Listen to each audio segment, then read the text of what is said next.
I turned game development into a game, but not in the way that a game like Game Dev Tycoon does, where you're basically just pretending. No, instead, this game you play by actually making a game. And here's how it works. When you first start, you can't do anything. You're not allowed to make a player, enemies, weapons, environments, or even any kind of art, because everything you add to the game has to first be bought from the shop. In here, you'll find things like jump, movement, pathfinding, and just about everything else you'd need to make a game. And because the shop only holds a limited number of items, you can't be too picky. However, when you do want to buy a feature, how do you actually buy it? Well, by drawing cards. You see, every card has two things on it. One is something that you need to do, like having to follow a certain theme, and two is a number of coins that you get for doing that thing. The more difficult the cards, the more coins you get. So in order to make a game, you have to take on restrictions, do challenges, or add a certain thing to your game, which will reward coins that you can then spend on features.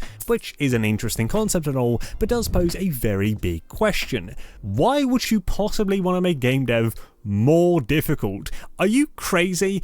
Well, no, I'm not. In fact, I have a very good reason. You see, I struggle immensely with scope creep and perfectionism, and these two things have made making games insanely difficult for me, to the point that in the past 3 years, I've finished just 2 games, even though I've started making at least 20. And yes, a big part of that is the fact that I had a main project that I was spending most of my time on, but as people who've been watching me for a while will know, this is what that game looks like after 3 years of working on it.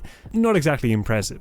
And a big reason for that is that my skill progression basically stopped 3 years ago. With all my attention going to one game and my inability to make any other games, I just didn't really improve anymore. But anytime I would try to make something small to improve my skill, it would either balloon into this huge project or I would quit because it wasn't good enough. And so, I present Game Dev the Game, a tool meant to keep scope creep away by not allowing me to be able to predict where the game will go, forcing me to adapt to whatever I get, and a way for my brain to blame something other than me for a game not being good enough. I'll be honest, this may be a very stupid idea, but I'm still going to try it. So here's me playing a game that makes game dev so hard, it's easier. Wish me luck. Okay, so I gotta be honest, I am pretty nervous because I haven't actually played this yet, so I have no idea how it's gonna go, and the only way to find out is to actually start, so here we go. Alright, our first shop, we have levers and buttons for 10 coins, an extra shop slot for 5, that's really good, and we have a dash for 10. Okay, that's a really good first shop, especially this one. But currently, of course, we have 0 coins and we need at least 5 to buy this, so that means we gotta first draw a card from the deck. Game must follow the theme technology. I like this. It means that we're going to make some kind of technological game, I guess. I have no idea how it's going to go.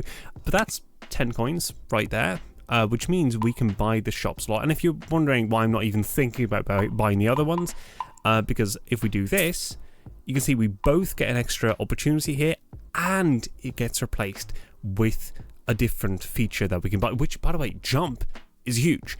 Dash and jump both are amazing movement features. Like, these are all quite good features to have in your very first shop. So I'm going to need to think about which one I want to buy first. But of course, sorry, I completely forgot. We only have 5 coins, so we do also first need to draw another card so we can buy one of these. Hopefully, it's not a too difficult one. Game must include a flying ghost in a cloud. Wait, those are 3 things are basically the same thing. It's just a flying white thing. A ghost and a cloud are basically just a white blob, and they both fly already. Okay, that is maybe the weirdest one we could have gotten, but it's also quite easy to make, so I'll take that, absolutely. And 15 coins is huge. But as you can see, we don't get the 15 coins yet, because with this card, it immediately goes into effect. With this one, we don't get the coins unless we actually make it. So let's go add a flying ghost in a cloud. Alright, and here is my first attempt. And it's really bad. I'm sorry, this is just, it's awful. I didn't know what I was doing. Luckily then I searched up some reference images for what these things actually are supposed to look like. And, I mean, that's so much better, right? I mean, that looks really good. That's a ghost in a cloud if I ever saw one. And in fact, we can stop looking at that one. This is great. So now all we need to do is make a very simple like flying animation, and then we can put this into the game. Okay, I'll be honest, the animation is a little bit anticlimactic. It's just the ghost moving up and down and the cloud moving between two different frames. That's it. Like literally, we only have basically this frame and that frame. And that is the entire animation, and that's just because, like, look at these shapes. That's not something I want to animate in any complex way, so I just didn't bother. And it's fine, it'll work. So now let's just put this into the game and make it actually fly. Okay, welcome to the actual game project. As you can see, I've already imported the sprite sheet and it is already animated, but currently it's not moving, and because we have literally nothing else in our game right now, I think I'm just going to make it move in random directions, because there's literally nothing else for it to do right now. And here's the script I wrote for that, which is incredibly simple. It just gets a random direction, it lerps between the current direction and that random direction, and it then sets it to whatever that lerp is. Which means if we go into Unity and hit play, you can see that it starts moving in a random direction, and then after about 3 seconds, it moves in a different direction. It's nothing much, but it'll do for now. Which means we officially have a flying ghost on a cloud. And we can go back into the game and check off this as completed. There we go. So we now have 20 coins, which means we can buy 2 of these features. And by the way, that didn't take me like an hour. I had to do something in between, so that's why there's only 20 minutes left. Which means I do need to buy 2 things from this because they're way too good within 20 minutes. Honestly, I originally wanted to buy both jump and dash, but because the theme has to be technology, I kind of want to do something with levers and buttons. So I'm thinking of buying both dash and levers and buttons. So I'm going to go ahead and buy dash, and I'm going to quickly see what comes up. It's bullet. Oh, that's also really good. I am, however, because of the theme, gonna pick levers and buttons. There we go. That's the second purchase, and we get environment collisions. Oh, all of these are so good, and I only have 20 minutes. Yeah, let's just draw new cards because we are broke, and then we'll move from there. Game must follow the theme animals. Okay, that's actually quite interesting. So we're going to need to make like technological animals, and that seems really cool. So we'll take that for sure, which means we have another 10 coins. And I do think I want to buy environment collisions because it's just too important not to. So here we go. We're going to buy that as well. We're going to see player sprite. Oh, these are all so good. Right. I want that one as well. So I guess we're going to draw another card. Player must wear a suit of armor. Oh wow, we're going to have technological animals and the player is going to wear a suit of armor. This is either going to be the weirdest game ever or the coolest game I've ever made. Yeah, we'll take that. So the way this works is because I've gotten this card and I need to do something with the player sprite, I'm actually allowed to just make a player sprite. So technically speaking, I don't even need this anymore. And that does make things a bit complicated. But I think for now it's pretty clear. I need to make a player wearing a suit of armor. So let's go do that. Okay, and here is my very first outline sketch thing, and this is it colored in. I think it looks really good. I think it's not perfect. It's a bit wide, to be honest, but I think for what I was trying to go for, which is a bit of like a steampunk vibe with using a lot of brownish colors, and this is almost bronze, I think that could work really well with like the technology theme. And although I will talk about it more, I think the shop might refresh literally any second now, so we gotta hop straight back in there. Okay, it hasn't refreshed yet, so we still have 2 minutes. That's not much time, so I'm just gonna check this off. There we go, we have 10 coins now. I really want to buy the bullet specifically, so let's just do it. I don't want to waste any time. And what we get is UI art. Okay, so that's not that important. So right now we have items, UI art, jump, and player sprite. I think I can deal with not having any of those. Like jump would be nice, but right now I'm thinking of making a top-down game, so it wouldn't be necessary. And everything else is, yeah, nice to have. We don't need this one anymore. So I think I'm just gonna let it refresh. Alright, and here is the shop. We get vertical movement, top-down mechanics, player sprite, and environment art. Now, player sprite, like we talked about, is completely useless, but top-down mechanics is actually one of the best features that you can get in this entire game. So that one I'm really excited about. And environment art is also really good, because if we can buy both of these and combine it with the things that we already have, I think we pretty much have a game. Now, that is going to require 40 coins, because this one's 30, that one's 10, and currently we have 0. So we are going to have to draw another card. And it's going to be, game must have a junkyard. Reward 20 coins. Okay, that could work with the theme punk and the technology thing that we have going on. Like, actually, I think that could work really well. And 20 coins is a lot. But I'm also not sure if I can implement that quickly, so we might need to wait a while before we actually make it. But that, I actually think that fits really well. Either way though, 20 coins is not going to be enough, so we are going to have to draw another card. Player must be able to use a shovel. Reward 15 coins. Okay, that is really good. I mean, we're basically making Shovel Knight, but still, I can absolutely work with that. So that is 15 coins plus 20. That's not enough. That's 35 coins. And we are going to need to make both things, which is going to take time. So for now, I think we should use what we already have to build a foundation of a game, and then we can add both of these things to it later.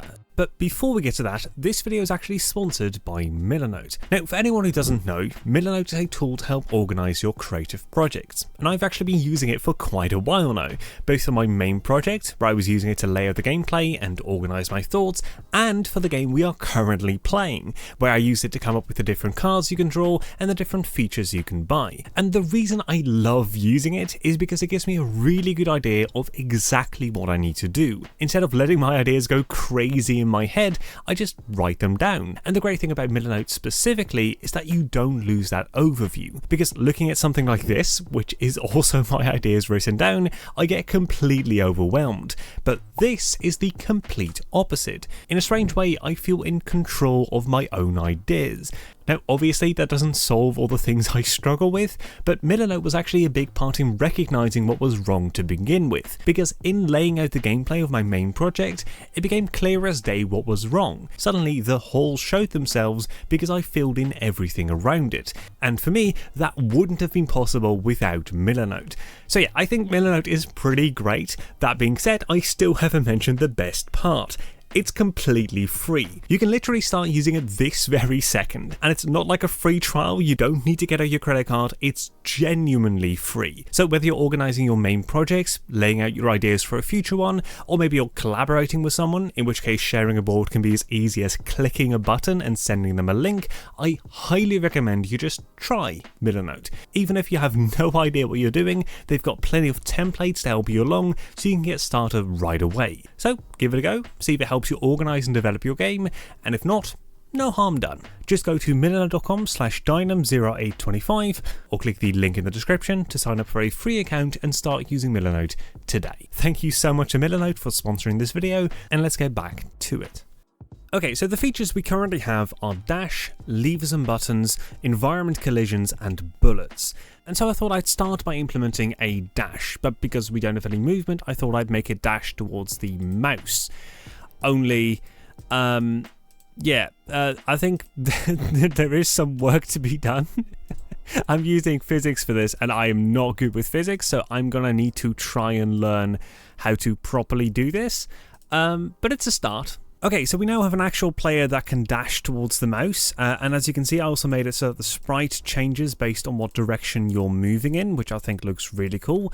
And I think the next thing I'm going to make is the shovel that I have to make, just so we can get some coins and maybe buy environment art from the shop so that we can establish what the game is going to look like, and then we can also make a junkyard and we can get all of our coins. Okay, so here's the shovel art that I made. Is it great? No. Will it work? Yeah, I think it looks pretty good. It's not terrible. Now we just need to go and animate this, which luckily also wasn't too tricky, and I actually think this looks really good. Here you can see the different angles, which I made all different animations for these, which took a little bit, but I do think it looks quite good. You will see if you pause at any moment during the swings, like this is a mess. I'll be honest, I didn't spend too much time on this because it's just not necessary and we have a time limit. For now though, I'm really happy with these animations and I hope you like them too. Let's put these in the game and make the shovel actually work. Alright, and here we go. Now we can swing our shovel in the actual game. You can see it works from all directions. It stays on the back while we're moving. And yeah, I mean, it's nothing special really, but it works, which is good. Which means we can go back into the game and check this off as completed, which gives us 15 coins. Now, because I do really want to buy top-down mechanics, and we only have 36 minutes left, and I don't think I can make a junkyard in that time, I'm going to go ahead and draw another card. Ask community for a random word. The most liked reply has to be added to the game. Reward 20 coins. Okay, so this is pretty much a complete wild card, right? Because I have no idea what people are going to ask me to make. Now, this is going to take a little while because people have to respond, obviously, so I can't actually do it right now. So I am, because of the time pressure, going to draw another card. And it's game must include a rich pumpkin in a cupcake. Okay, I mean, it's a bit weird, but sure, we've made weirder stuff. Okay, so for this challenge, I'm going to go ahead and ask my community for a random word. And for this one, I guess I'm going to be drawing a rich pumpkin in a cupcake, whatever the hell that looks like. And that should give me enough coins to buy top-down mechanics.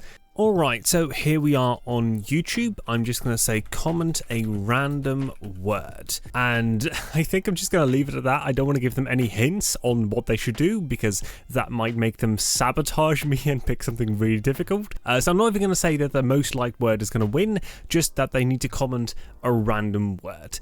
So here we go. We're going to post that. Alright, so it's now posted on YouTube on my community tab, and we're going to check in I guess a couple of hours, and we're going to see what the most liked reply is. But first, here's the pumpkin I drew inside of a cupcake, which just looks really weird. And honestly, I don't know. I think it looks pretty good though for a pumpkin in a cupcake. I also made this animation for it, which is it jumping up and down. And as you can see, there is some money flying off here, which I hope is enough to give it the description of rich. So yeah, this is a rich pumpkin in a cupcake, which again is so weird. And because it's not enough to just make an animation, I also have to put it in the game. Here is it actually animated inside of the actual game. Now currently it doesn't actually do anything if we hit play because I haven't written any behavior for it, but that doesn't really matter. It doesn't need to be a good rich pumpkin in a cupcake, it just needs to be a rich pumpkin in a cupcake, which it is. Which means we can go into the game and check this off as completed, giving us 30 coins, enough to buy the top-down mechanics. But because the shop resets in 5 minutes, if I still want to get environment art, which I really do want to do, I have to draw another card and just hope it's like a requirement card and not a creation card specifically, because those take forever. Then I might still be good. So here we go. Game must follow the theme water. Okay. That's huge. I mean, I don't know what I'm going to do with water yet. That might actually be very difficult to implement, but still, that's actually really good because it does give us 10 coins, and that is enough to buy both environment art and top-down mechanics. So I'm just going to do that. I'm first going to buy top-down mechanics because that's the best one, which is going to leave us with text, which is fine, but not that important. Environment art is way more important, so I'm going to buy that now, which gives us a decrease of 10% to the creation card, which is the green one. That's not necessary, so I feel good letting this reset. Alright, so the shop is reset and we have 25% item discount, which is really good, but also quite expensive. We have jump for 10, which we don't need, horizontal movement, which we don't need, and play weapon art, which we also don't need because we already have that shovel. So basically the only good one is item discount, but it's 20 coins. So I think if we can earn 20 coins before the timer runs out, I think we buy it. If not, I think we just leave it, not a huge deal. So for now, I think I want to focus on the things that we already have, because of course we have quite a lot of really good ones. So let's go and actually implement some of this stuff and try to make a game out of it. Okay, because we've bought top-down mechanics, it means we can finally make some regular movement for our game, and we no longer have to rely purely on a dash. So let me go and quickly do that. And now we're finally able to move just by pressing the WASD keys instead of dashing towards the mouse every time. And with that implemented, because we've also bought environment environment art as a feature, I think I want to go and make a tile map for this game. Alright, so I mentioned before that I want to go for this like steampunk vibe, and I think this really does work. It's obviously nothing special and it's literally just the walls, but still I quite like the way this looks. But because there's also the theme of water, I tried this, which I don't know, I think might work. Like, we just have water outside of the room, so the actual room would be this, and then on the outside there'd be some sort of water. It doesn't look amazing, but I think it could work, and I don't want to spend too much time on it. So I'm just going to go and turn all of this into tiles and put it into the game. Alright, so here's the rule tile I made for the actual rooms. You can see we have different types of walls here, and they all have different rooms, different ways that they appear. Which means if we go and draw a room like this, you can see it automatically fills in the correct tiles in every spot. We can go and do some more. You will notice that every single one of these is all the exact same. That is not the actual case in the game, so if we go and hit play, you can see that these are all randomized to be different types of tiles that are different like depths, because I thought that effect looked really cool. I also made a quick animation for the water that just kind of shows it flowing a bit. It's not that good, but I think it'll work. And so then if we go ahead and add the water, you can see that it now looks like this, where outside of the rooms you can see the water flowing, and I actually think this looks decent.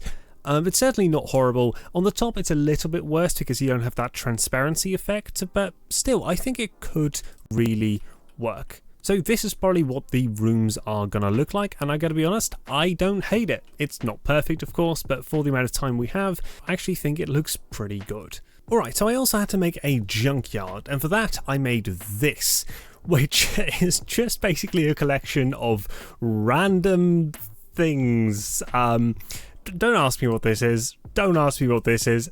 Definitely don't ask me what that is. But you can see that it's like vaguely technological, vaguely metal-y. I think just if we get these things loose, which I already did, you can see here I made them all already separate, and we just place those around a scene, I think that would work as a junkyard. So let me go ahead and do that. Okay, it seems I was absolutely correct. This does really look like a junkyard. I mean, it's a bit scattered, and it feels like sometimes it's just a couple of loose things thrown together, but that's basically what a junkyard is, and I think generally it works. It's not perfect, but nothing in this game is, and that's not the aim here. Yeah, I like it, which means we can check this off as completed. However, it is now actually the next day, so the shop has reset, so even though we can check this off as completed, we can no longer buy the discount. However, that's not a bad thing because these two are really good. Finally, I get player sprite sheet, which I've been wanting since the very start, which means we can actually make a walking animation and a dodging animation, and we get enemy sprites, which is also huge because I still need to make animals for this game, and I really would like those to be the enemies.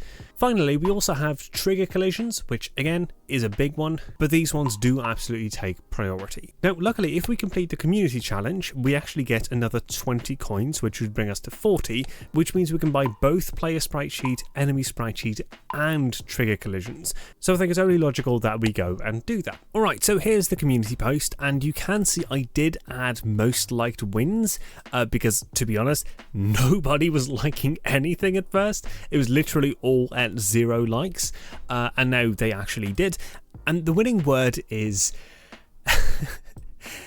effervescence. I think that's how that's pronounced, because everyone chose for some reason to just do the most difficult words possible, like discombobulate, flockinodge, whatever the hell that is. Just like you can see, it's all literally the most difficult words you've ever seen. But the winner is absolutely effervescence. And I have no idea what that is, so I gotta go look it up. Okay, apparently it's bubbles in a liquid or fizz, which, I mean, why do you have a word like that for something as simple as this? Okay, well, I mean, I can absolutely do that. This is not a difficult thing. It could have been disastrous, but this seems doable, right? Just need to make some bubbles. So here are my bubbles. It's really not that complicated. It's just a couple of pixels going up, but I think that qualifies as fizz or bubbles in a liquid. So I think this is good enough. And now all we have to do is go put this in the game. And if I'm not mistaken, yeah, there we go. It can now appear randomly as a wall tile. It has the animation and everything, which means that even though I still think it's a ridiculous word, we've now officially added effervescence to our game. So that means we can go and check this off as completed, giving us 40 coins. And let's go buy player sprite sheet, and that gets replaced with items, which is pretty good. But first, I do want to buy enemy sprite sheets as well. And that gives us a 1 sound effect. I don't really need that. So let's also buy trigger collisions. Right, and that leaves us with enemy sprites, which I don't need. So for right now, I think I'm just going to make some player sprite sheets. Okay, in case it wasn't clear yet, I suck at animations, right? This is my walking animation, and it is not good. This is it from the back, pretty much identical, of course, and this is it from the side. Yeah. It's not good, but I really couldn't do any better. I spent like, I don't know how long on this, but way too long for just these 2 frames. But I think for what we need, it'll be fine. But there was also another thing I had to make an animation for, and that's the dash. You can see that it kind of looks just bad right now. We're just moving, just sliding over the ground. And at first, I really want to make like a dodge roll animation where he jumps over and it's like armor, like hitting the ground really hard and stuff like that. But to be completely honest, I just couldn't be bothered. It would take too much time and I just wasn't feeling it, so I decided to make this. And to be completely honest, I actually really like it. I think it looks quite good. I think it fits the style of the game. It's not complicated, of course. It's very, very simplistic, in fact. But it looks pretty good, and I like it, which means we can finally move on to the next thing I want to make, the enemies. Now, a quick trigger warning, if you're not into spiders, I would skip this part, because this is the enemy I made, and it is very spidery. I mean, it's literally just a spider, but I think it looks pretty good. I mean, it's not one of the worst pixel art things I've ever made, and it fits the theme of animals and technology quite well. Like, this looks like it is a technological thing. Like, this looks like gold or copper or some other kind of metal. This also looks like metal. This looks rusted. I mean, they're the exact same colors as the armor, but still, like, it looks as if this thing is some kind of technological animal, which is exactly what we were going for. I also made a walking animation for it, which I think looks quite good.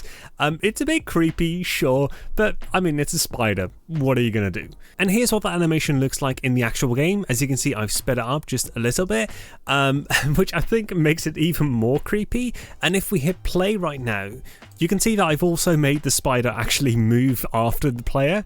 And I mean, this is maybe one of the best enemies I've ever made. It looks so cool and creepy at the same time. It is very clearly an enemy that you're supposed to kill.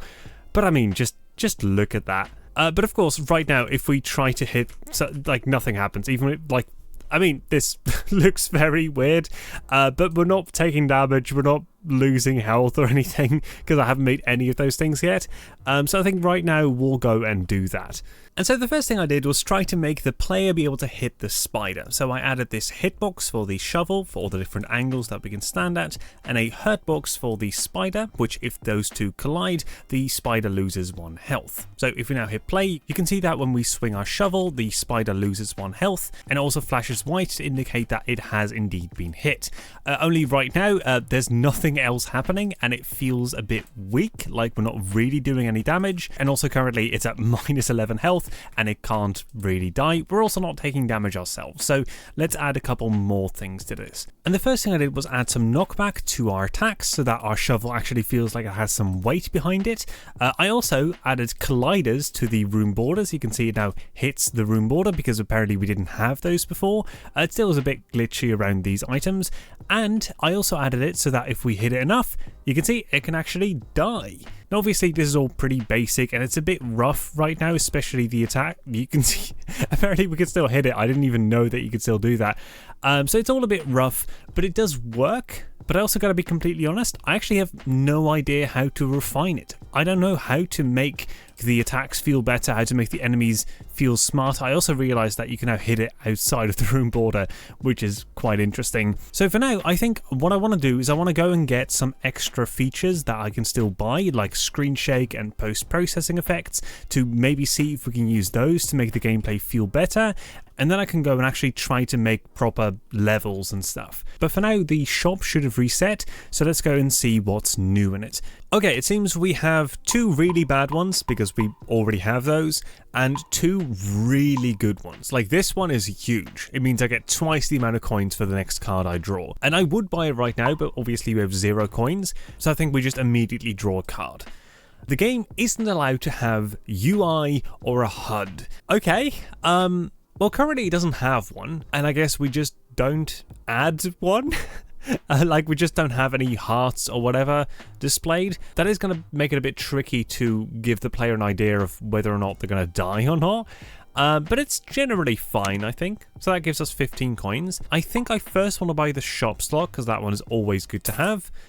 Which gives us an extra sound effect. Don't need that. Enemy sprite we also don't need. So I'm also going to buy the next card twice the amount of coins one, because that just means we get a lot of coins.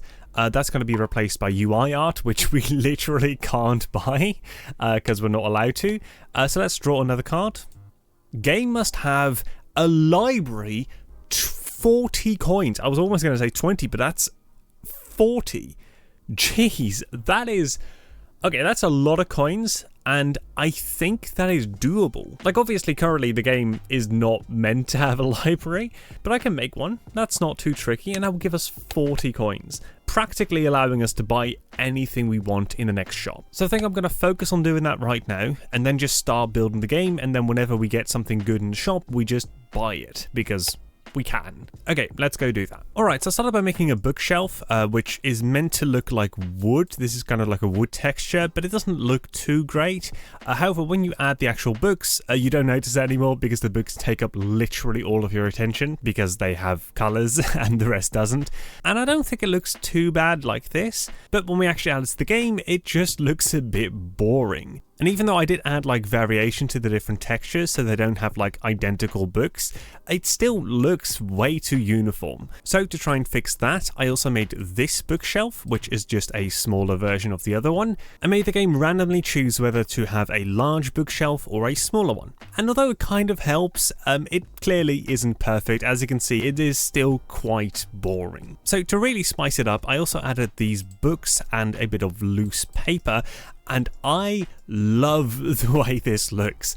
I think it has like a very cozy charm to it. So I made a book prefab that when we hit play, gives us a random book sprite. And so if we add a bunch of them all around, and also include some paper here and there, which is also randomized to choose a random piece of paper, and we hit play once again, now suddenly it looks a whole lot more interesting. Of course, this is just literally randomly placed, and I could have done a little bit of a better job, but this is clearly a lot better than the way it looked without all of this. But currently, hi, little spider. Currently, it's all cosmetic, of course, so this doesn't actually do anything. It's just like the junkyard in the other room. It's just for show, and I didn't quite like that. So I made the very strange decision to make some of the books come alive. Sorry, I love these little guys. Here's the running animation. And come on, isn't that just the cutest thing you've ever seen? They're also basically like bugs, so it kind of fits within the animal theme as well. And I made one for every single book. Here you can see the red book, which opens and runs like this. The green book that kind of flies up for some reason. And the purple book that opens up and then starts running at you.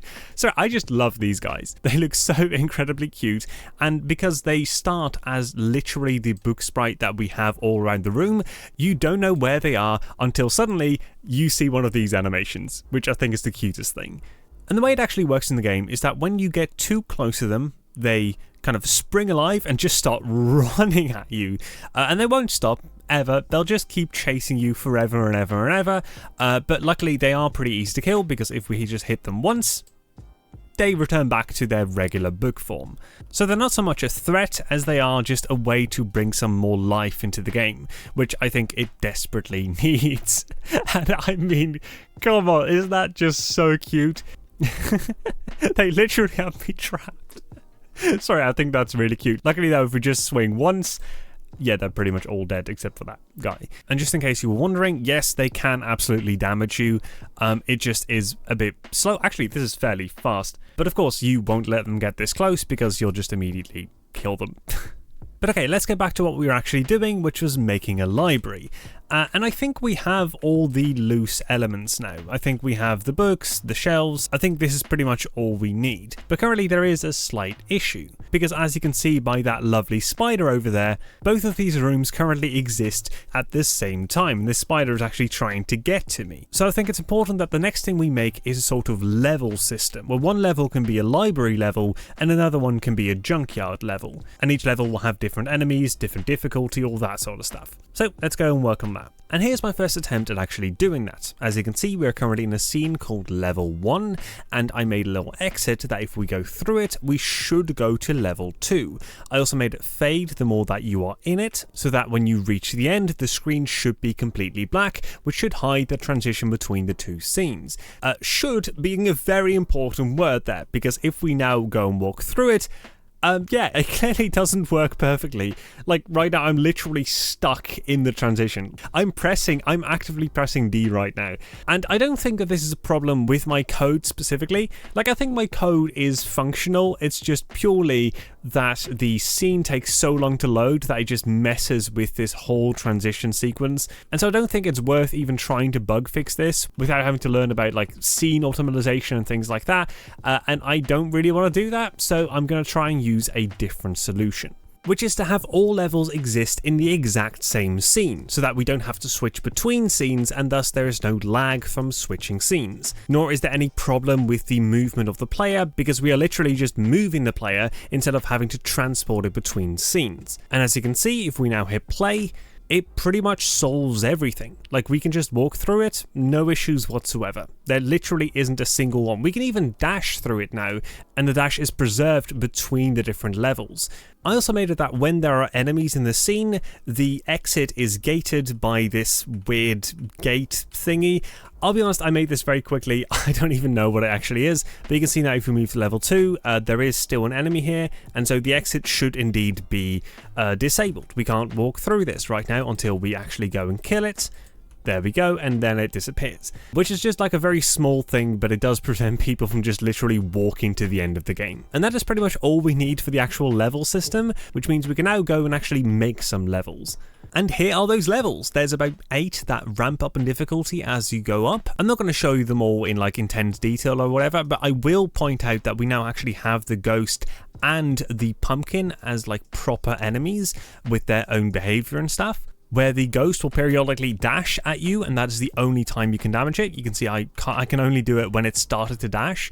Otherwise, it is completely invincible, so you need to time it and really be careful. And the pumpkin will just kind of jump at you, and it will only do damage like when it comes down from the jump. So if you're too close to it when it hits the ground, you will take damage from it. But other than that, the game just basically combines what we already made into these levels, which means that the game is pretty much finished. Except, of course, we made a library, which means we can check this off. And I genuinely can't believe my luck, but there was one item that I still wanted from the shop, which is screen shake, because that is the one thing that I still wanted to add to the game, and we got it. And we have 40 coins, so we can easily buy it. So let's just go and buy this. And it doesn't even matter what it gets replaced with, we already had that. So yeah, I think I'm literally just going to make screen shake, and although we have 30 coins, there's nothing else that I really want to buy. The game is pretty much finished, except I do want to add some more screen shake. So let's go do that. Alright, so this was really easy. It took me maybe like 5 minutes, but you can see if we now hit this guy, there is a slight bit of screen shake. It's nothing massive, but I also don't want to, cause people discomfort, and because there's no settings or anything, I didn't want to put it too high. It's pretty subtle, but I do think it adds a little bit of extra oomph to the game. And with that, the game is officially finished. And although I'm actually quite happy with how it turned out, and it is actually the first game I finished in a long time, I did notice some issues with the process of making it. For example, I think I spent like 80% of my time working on art, which is something I don't think I should be doing. I think I should be spending most of my time actually working on the game design, working on the game development, instead of working on art. So that's something I want to experiment with in the future. I also noticed that in making it, I put a lot more priority on making things functional rather than fun. So in future games that I make, I need to make a conscious effort to really have that be my priority, which is going to be difficult and definitely an adjustment, but I think that would be the difference maker. However, to also name a positive, this is the first time I've actually made proper melee combat, and it works, which is remarkable. And it doesn't even like feel that bad, which I'm really proud of. And of course, like there's a million other things that I could talk about, but for now, I'll let you do the judging. So if you have any critique, any kind of feedback that you want to give me, the game is available in the description, so you can go play it, you can go try it out, see how it goes. I'd also love to hear some feedback about the video itself, because obviously it is way longer than what I usually make, and I used a completely different recording style for it. So let me know if you like that, if you absolutely hate it. I mean, if you hate it, you probably wouldn't be here, but still. So all that said, thank you so much for watching. I really appreciate it, because this was a long one, and I'll see you in the next video. Bye.